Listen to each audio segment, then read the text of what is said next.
So how does the traditional Sinai measure up to these criteria?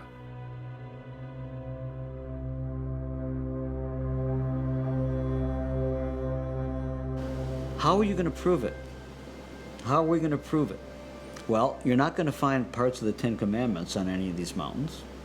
I do know that in front of what is traditionally Mount Sinai, there's a large plain called the Plain of Raha, which we have wonderful drawings by Roberts in the 1850s, where you could have thousands of people standing there.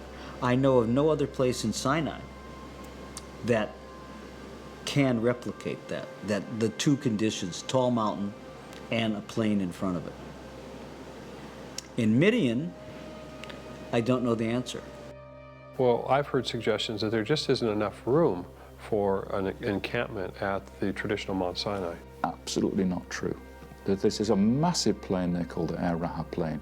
It's huge. St. Catherine's Monastery is just here. And this is a very, very broad sandy plain where a massive camp could be set up, a huge camp. When the children of Israel left Egypt, there were 600,000 men of military age, plus their families.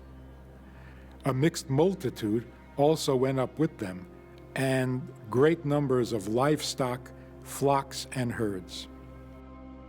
The Egyptian approach doesn't believe the Bible was meaning 600,000 men, but rather 600 groups.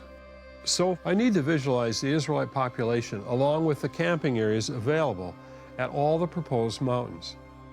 If each Israelite family of 10 is assigned a 40 by 40 foot space, then a group of 1,000 would occupy a square about the size of 3 football fields.